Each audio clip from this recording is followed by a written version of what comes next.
Assalamualaikum warahmatullahi wabarakatuh. Halo, kami dari kelompok 4 yang terdiri dari 3 grup yang kita akronimkan menjadi HARIS. H. Himawan, A. Asia, dan R. saya Risna. Di sini kami akan mempraktekkan kasus 1, 2, dan 3. Nah, untuk kasus 1 yang akan menjadi coach adalah Bapak Himawan, coachnya adalah Ibu Asia, dan pengamatnya adalah saya Risna. Untuk kasus 2, coachnya adalah Ustazah Asia, coachnya saya Risna, dan pengamatnya Bapak Himawan.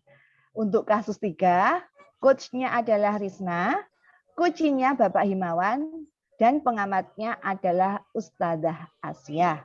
Nah, kawan-kawan semuanya, marilah kita simak simulasi kasus 1. Kita akan mulai dengan prolog berikut ini. Seorang guru sangat memahami jika Rina, salah satu muridnya, berbakat dalam berpidato bahasa Inggris. Ia mendorong Rina untuk mengikuti perlombaan pidato dalam bahasa Inggris tingkat kabupaten. Namun, nampaknya Rina masih belum percaya diri. Bagaimanakah cara Anda dalam menanggapi hal ini? Berikut akan dipraktekkan oleh Ibu Siti Asia dan Bapak Himawan. Assalamualaikum Rina. Waalaikumsalam. Apa kabarnya? Alhamdulillah kurang baik, tapi ini Pak, saya masih lesu ini. Ya. Kurang Bapak dengar Rina semangat. ditunjuk untuk mengikuti lomba pidato bahasa Inggris tingkat kabupaten. Tetapi Bapak juga melihat Rina kurang begitu semangat untuk mengikutinya. Kira-kira apa penyebabnya? Nah, itu Pak, saya kurang bersemangat dan kurang percaya diri kalau ditunjuk mengikuti lomba pidato bahasa Inggris tingkat kabupaten. Jadi ini yang mengganjal pikiran saya, Pak. Seharusnya saya harus gimana ya, Pak ya? Oh, begitu. Saya Rina masih takut, belum Pak. percaya diri. Ya. Iya, saya takut karena di sana pasti pesaingnya banyak-banyak dan bagus-bagus. Ya, saya minder aja ini, Pak. Coba jelaskan. Mengapa Rina kurang percaya diri untuk mengikuti lomba pidato bahasa Inggris tingkat kabupaten tersebut? Saya takut kalau saya kurang maksimal dan nanti takutnya mengecewakan para guru-guru. Jadi itu yang membuat saya masih kurang bersemangat, Pak. Sekarang Bapak paham bagaimana perasaan Rina saat ditunjuk untuk mewakili sekolah dalam lomba pidato bahasa Inggris. Kami di sini menunjuk Rina karena Rina mempunyai potensi bagus dalam berbahasa Inggris. Menurut Rina, apa saja kemampuan kamu dalam pelajaran bahasa Inggris? Saya memang suka bahasa Inggris, Pak. Kalau menyanyi lagu bahasa Inggris, menonton film, itu saya suka sekali dan alhamdulillah nilai saya bahasa Inggris memang bagus. Tapi untuk pidato saya masih kurang percaya diri. Mungkin karena saya belum menguasai teknik pidato, Pak. Nah, tuh sebenarnya kamu punya kemampuan dalam bahasa Inggris itu sudah lebih dari cukup untuk mengikuti lomba ini. Kira-kira apa rencana kamu agar kamu lebih percaya diri untuk bisa mengikuti perlombaan ini? Mungkin saya akan ini ya, Pak, membuat bagaimana cara teknik pidato yang bagus. Karena saya masih kurang dan setelah itu saya akan membuat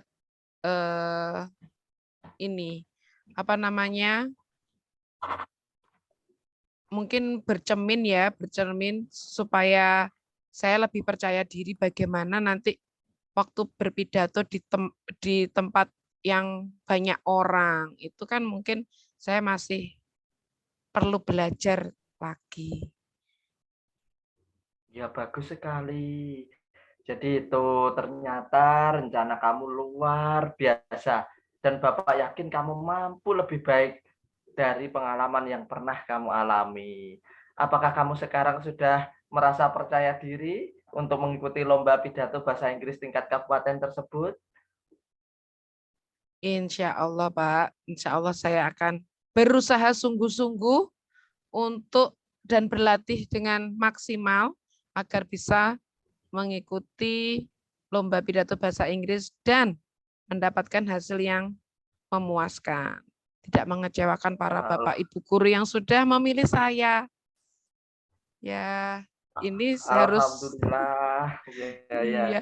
Semoga dalam persiapan lomba berjalan dengan lancar dan nantinya kamu betul-betul siap untuk mengikuti lomba ini. Selanjutnya, adakah komitmen yang kamu akan berikan atau komitmen yang kamu miliki terhadap lomba ini? Saya berkomitmen untuk mempersiapkan teks pidatonya, terus belajar sungguh-sungguh. Setelah itu untuk conversation-nya, saya juga harus belajar dengan maksimal agar tampil bisa lebih percaya diri. Itu Pak mungkin yang saya siapkan. Iya, Bapak sangat setuju sekali dengan komitmen kamu. Mudah-mudahan kamu sukses dan bisa jadi juara. Amin. Terima kasih ya Pak atas doa dan support-nya. Ya, setidaknya saya merasa lebih lega ini. Jadi mengurangi apa ya, kecemasan yang ada di otak saya ini, Pak.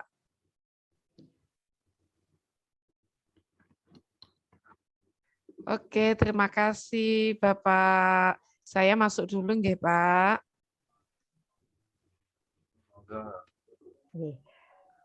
Silakan. Demikianlah simulasi dari kasus 1. Di sini saya sebagai pengamat akan menyampaikan observasi praktek coaching dengan model Tirta. Langkah dalam model Tirta adalah yang pertama tujuan.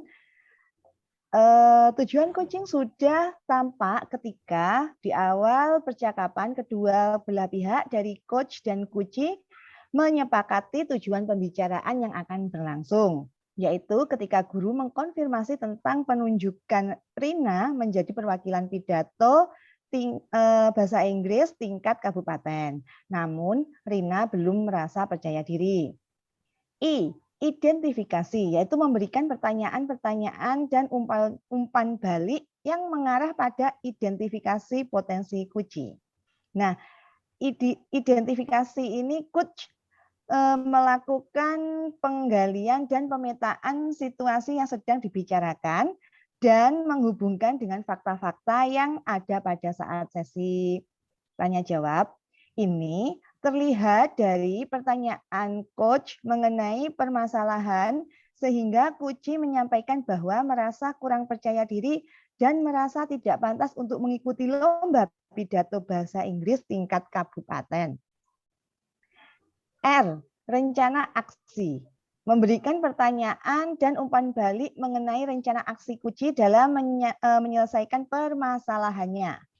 Rencana aksi ini terlihat dari umpan balik coach sehingga Kuci berencana untuk berlatih di depan cermin, juga melakukan pidato untuk meningkatkan rasa percaya dirinya. Selanjutnya adalah T, tanggung jawab. Memberikan pertanyaan-pertanyaan dan umpan balik mengenai komitmen Kuci dalam menjalankan rencana aksinya. Tanggung jawab terlihat dari pemberian motivasi dan semangat oleh coach sehingga coach berkomitmen untuk berlatih dengan sungguh-sungguh dan juga memperbanyak vocabulary-nya sehingga dia akan merasa yakin bahwa dirinya akan mampu membawa kemenangan di sekolahnya. Demikian kasus 1.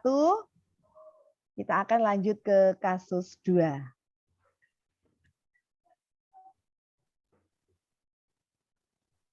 Baiklah, kita akan lanjut ke kasus yang kedua, yaitu di mana pada kasus yang kedua ini coach-nya adalah guru, kemudian coach-nya adalah murid. Di sini yang bertindak sebagai coach atau guru adalah Bu Siti Nur Asia, kemudian coach-nya adalah Ibu Risna, kemudian saya Himawan sebagai pengamat. Jadi prolognya bahwa seorang murid bercerita jika dia merasa diperlakukan tidak adil oleh seorang guru. Guru tersebut membuka les privat dan sebagian besar murid di kelas mengikuti les privat tersebut, kecuali murid tersebut. Murid tersebut merasa tidak nyaman ketika guru sering menyindir murid yang tidak mau ikut les privatnya. Bahkan murid tersebut juga merasa bahwa nilai yang diberikan pun tidak adil. Para murid yang mengikuti les guru tersebut mendapatkan nilai yang lebih baik dari murid sebelumnya.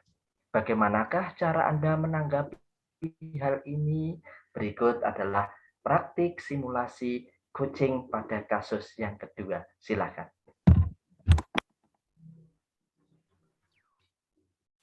Assalamualaikum Ibu Guru.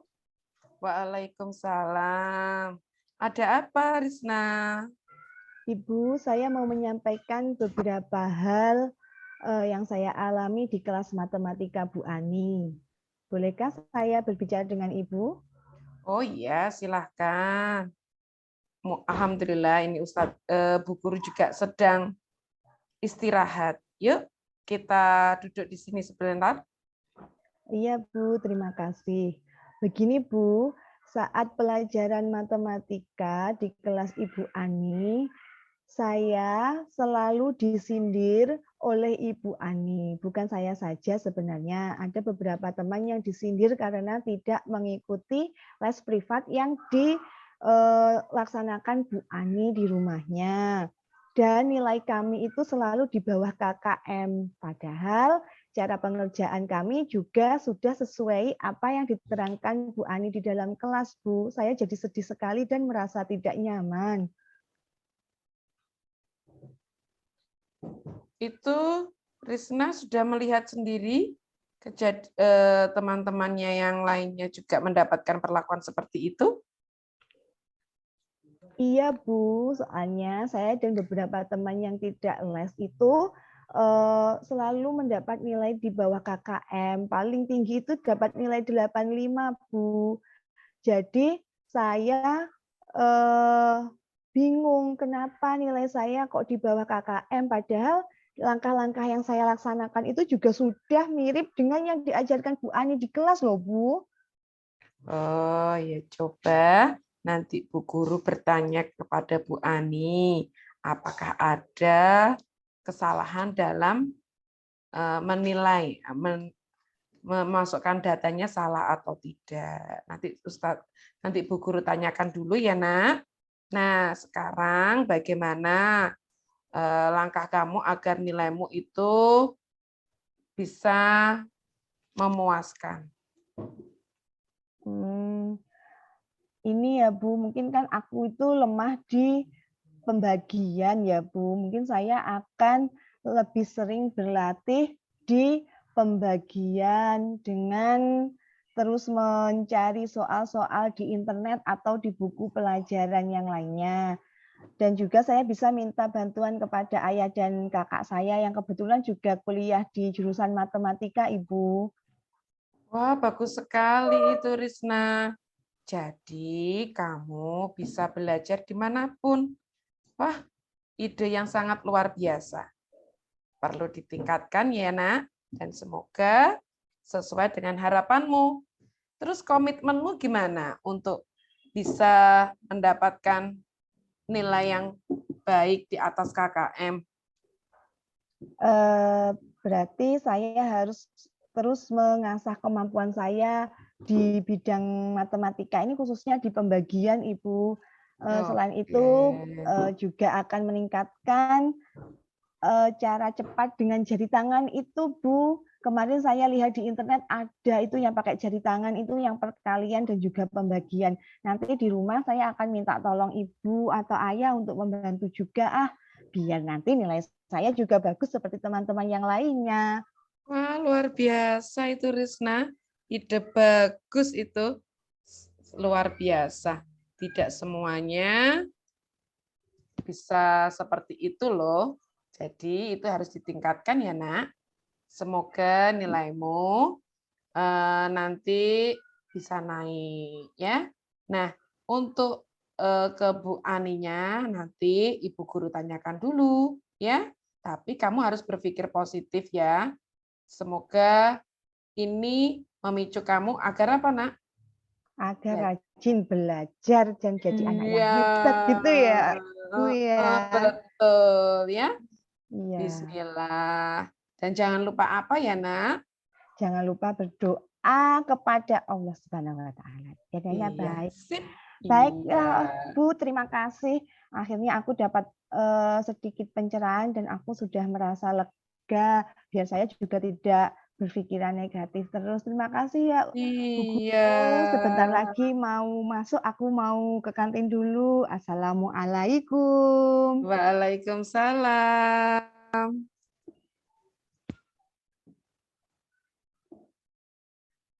Baiklah, tadi telah kita saksikan simulasi praktik coaching model Tirta untuk kasus yang kedua.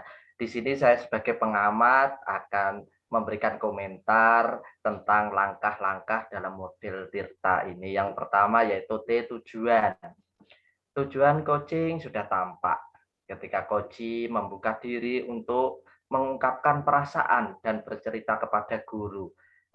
Atau coach dalam hal ini terkait kekesalan terhadap adanya ketidakadilan yang dialaminya.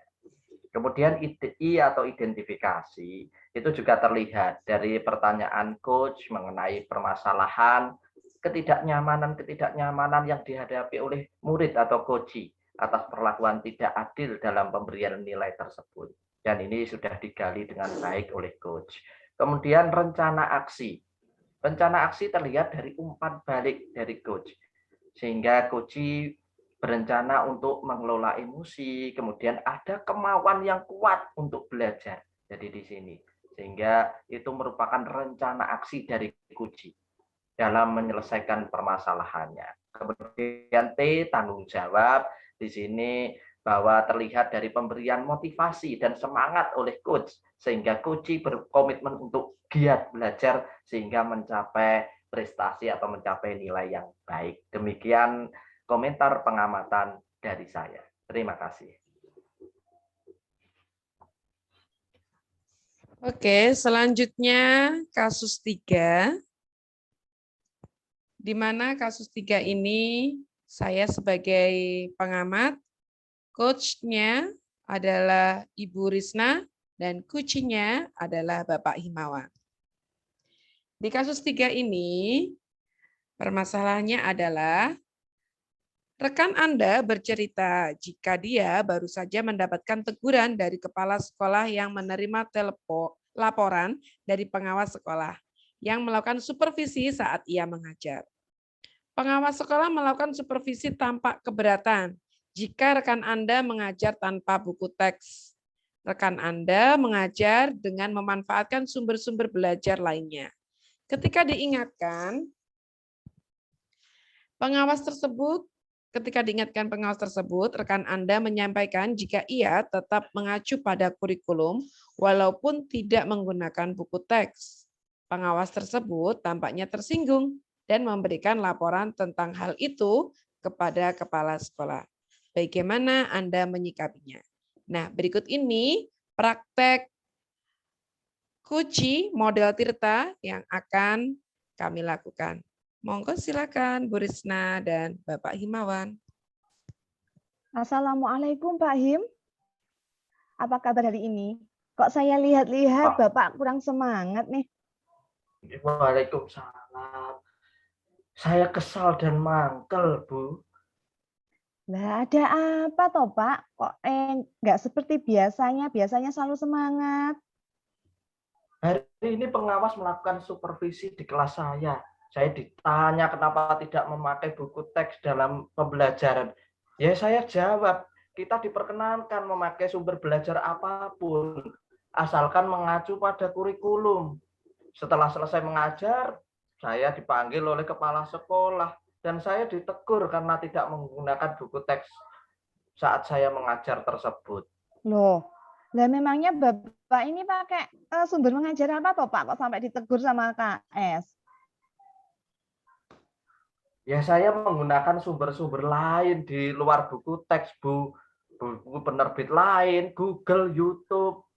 Dan menurut saya tidak masalah dalam kurikulum selama saya itu tetap mengacu pada kurikulum, hal tersebut harusnya wajar-wajar saja dan tidak perlu mendapatkan respon seperti itu dari pengawas dan kepala sekolah.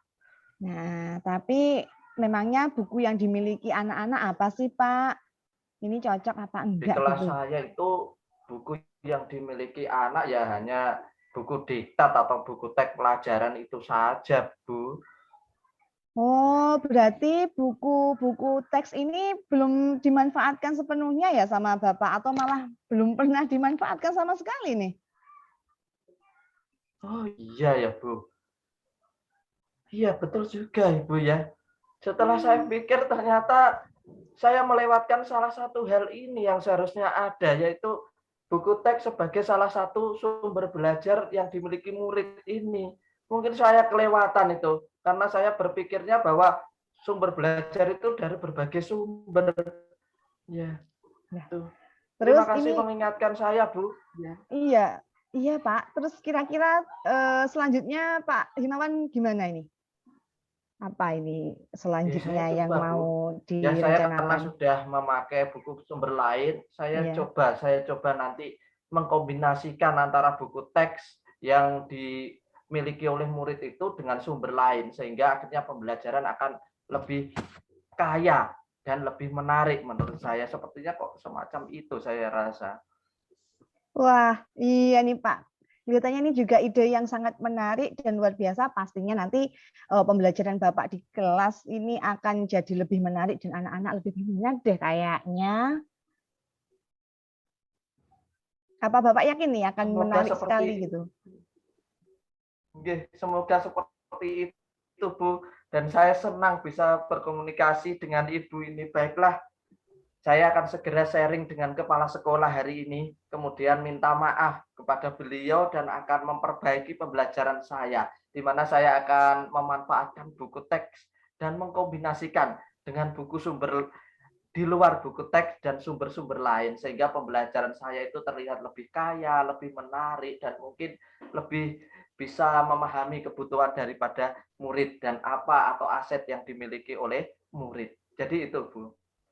Iya Pak. Wah, ide bagus. Tetap semangat Pak ya untuk mengajarnya. Semoga anak-anak tambah semangat belajar dengan Pak Himawan. Begitu Pak ya? Terima kasih Bu. Akhirnya saya semangat lagi sepertinya. Saya segera menuju ke ruang Bapak Kepala Sekolah terlebih dahulu, Bu. Iya, sama-sama Pak. Oke, berikut itu tadi percakapan coach dan coachee di kasus 3. Sekarang langkah model Tirta. T, tujuan. Tujuan coaching sudah tampak ketika coachee, salah satu rekan guru, membuka diri untuk mengungkapkan perasaan dan bercerita kepada coach dalam hal ini terkait kesalahan terhadap pengawas dan kepala sekolah yang menegurnya karena tidak menggunakan buku teks saat mengajar. I. Identifikasi. Identifikasi terlihat dari pernyataan coach mengenai permasalahan sehingga coachee menyampaikan bahwa ia ditegur karena tidak menggunakan buku teks saat mengajar dan pertanyaan coach tentang sumber yang digunakan untuk mengajar dan mengapa menggunakan sumber tersebut. R. Rencana aksi. Rencana aksi terlihat dari umpan balik coach, sehingga coach berencana untuk mengkombinasikan antara sumber buku, teks yang dimiliki oleh murid, dan sumber lain dalam pembelajaran. T. Tanggung jawab. Tanggung jawab terlihat dari pemberian motivasi dan semangat oleh coach, sehingga coach berkomitmen untuk sharing kepada kepala sekolah dan meminta maaf kepada beliau, serta memperbaiki pembelajaran yang dengan menggunakan buku teks dan mengkombinasikannya dengan buku sumber teks lain atau sumber belajar lainnya. Oke, itu tadi serangkaian dari kasus 3. Terima kasih. Terima kasih kawan guru semuanya. Demikianlah simulasi kasus 1, 2, dan 3 dari kelompok 4. Semoga dapat bermanfaat dan menginspirasi buat kita semuanya. Guru bergerak, Indonesia maju. Terima kasih. Wassalamualaikum warahmatullahi wabarakatuh. Waalaikumsalam warahmatullahi wabarakatuh.